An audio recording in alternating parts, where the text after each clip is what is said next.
ಚಿಕ್ಕಪ್ಪನೇ ದೊಡ್ಡಪ್ಪನೇ ನಾನು ಪೆಪ್ಪೆ. ಎಲ್ಲರಿಗೂ ನಮಸ್ಕಾರ. ಮೊದಲಿಗೆ Sudeep sir, thank you so much for coming. ತುಂಬಾ ಖುಷಿ ಆಯಿತು. ನಿಮ್ಮನ್ನ ಆ್ಯಕ್ಚುಲಿ ತುಂಬ ಸಲ ಮೀಟ್ ಮಾಡಿದ್ನಿ, ಯಾವತ್ತೂ ಮಾತಾಡಿರಲಿಲ್ಲ. ನಿನ್ನೆ ಫಸ್ಟ್ ಟೈಮ್ ಮೀಟ್ ಮಾಡಿ ನಿಮ್ಮ ಜೊತೆ ಮಾತಾಡಿದಾಗ ತುಂಬ ಖುಷಿ ಆಯಿತು. ನೀವು ಹೇಳಿದ ಒಂದಷ್ಟು ವಿಷಯಗಳು ಕೇಳಿ ನಂಗೆ ಆ್ಯಕ್ಚುಲಿ ತುಂಬ ಹೆಲ್ಪ್ ಆಯಿತು, ತುಂಬ ಖುಷಿ ಆಯಿತು, ತುಂಬ ಒಂದು ಸಪೋರ್ಟ್ ಅನಿಸೋ ಒಂದು ಕಾನ್ಫಿಡೆನ್ಸ್ ಬಂತು. Thank you so much for that.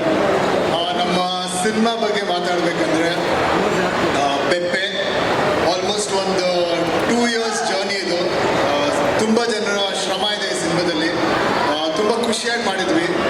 So director ನನಗೆ ಫಸ್ಟು ಈ ಕತೆ ಏನಕ್ಕೆ ಒಪ್ಕೊಳ್ಳೋಕ್ಕೆ ಕಾರಣ ಅಂದರೆ ಅವ್ರು ಹೇಳಿದ್ರು ಈ ಶೂಟಿಂಗ್ ಫುಲ್ಲು ಕೂರ್ಗಲ್ಲಿ ಅಂತ. ನನಗೆ ಕೂರ್ಗು ಕಾಡು ಅಂದರೆ ಪ್ರಾಣ. ಸೊ ಕೂರ್ಗಲ್ಲಿ ಕಾಡು ಮಧ್ಯ ಶೂಟ್ ಮಾಡೋದೇ ಒಂದು ದೊಡ್ಡ ಖುಷಿ ಇತ್ತು ನನಗೆ. ಸೊ ಅದೇ ಒಂದು ಫಸ್ಟ್ ಹೈಲೈಟ್ ಈ ಸಿನಿಮಾದ ಬಗ್ಗೆ. ಆಮೇಲೆ ಈ ಸಿನಿಮಾದಿನ ಕತೆ. ಸೊ ಈ ಸಿನಿಮಾದಲ್ಲಿ ನಮ್ಮ ಡೈರೆಕ್ಟರ್ ನನ್ನ ಮೂಲಕ ಮತ್ತು ನಮ್ಮ ಕ್ಯಾರೆಕ್ಟರ್ಗಳ ಮೂಲಕ ಸಾಕಷ್ಟು ವಿಷಯಗಳು ಹೇಳಿದ್ದಾರೆ. ಆಮೇಲೆ ಸಾಕಷ್ಟು ಸ್ಟ್ರಾಂಗ್ ಕ್ಯಾರೆಕ್ಟರ್ಸ್ ಇದೆ ಈ ಸಿನಿಮಾದಲ್ಲಿ. ಸೊ ಆ ವಿಷಯ ನಿಮ್ಮೆಲ್ಲರಿಗೂ ತಲುಪುತ್ತೆ ಅಂತ ನಾನು ಅಂದ್ಕೊಂಡಿದ್ದೀನಿ. ಮತ್ತು ಇನ್ನೊಂದೇನೆಂದರೆ ಈ ಸಿನಿಮಾದ ಬಗ್ಗೆ ನೀವು ಸಿನಿಮಾ ನೋಡಿದ ತಕ್ಷಣ ನಿಮಗೆ ಒಂದಷ್ಟು ಯೋಚನೆಗಳು ಬರುತ್ತೆ. ನೀವು ಸಿನಿಮಾದಿಂದ ಆಚೆ ಬಂದ ತಕ್ಷಣ ಈ ಕ್ಯಾರೆಕ್ಟರ್ಗಳ ಬಗ್ಗೆ ಒಂದಷ್ಟು ಯೋಚನೆ ಮಾಡ್ತೀರಾ. ಈ ಕ್ಯಾರೆಕ್ಟರ್ಗಳು ಏನೇನು ಸಂದರ್ಭದಲ್ಲಿ ಹೆಂಗೆ ಆ್ಯಕ್ಟ್ ಮಾಡಿದೆ ಅದ್ರ ಬಗ್ಗೆ ಯೋಚನೆ ಮಾಡ್ತೀರಾ. ಸೊ ಈ ಸಿನಿಮಾ ನಿಮ್ಮ ಜೊತೆ ನಿಮ್ಮ ಮನೆಗೂ ಟ್ರಾವೆಲ್ ಆಗುತ್ತೆ.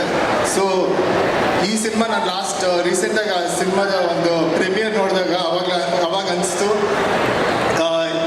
ಈ ಸಿನಿಮಾ ಎಲ್ಲರಿಗೂ ಯಾವ್ದಾರ ಒಂದು ವಿಷಯಗಳಲ್ಲಿ ಅವ್ರಿಗೆ ಮುಟ್ಟುತ್ತೆ ಅಂತ. ಆಮೇಲೆ August 30th ನಮ್ಮ ಸಿನಿಮಾ ರಿಲೀಸ್ ಆಗ್ತಿದೆ.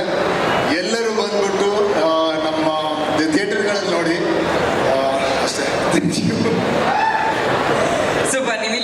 ಹೆಚ್ಚಿನ ವಿಡಿಯೋಗಳಿಗೆ ಪ್ರತಿಧ್ವನಿ ಯೂಟ್ಯೂಬ್ ಚಾನೆಲ್ ಸಬ್ಸ್ಕ್ರೈಬ್ ಮಾಡಿ, ಬೆಲ್ ಐಕಾನ್ ಕ್ಲಿಕ್ ಮಾಡಿ.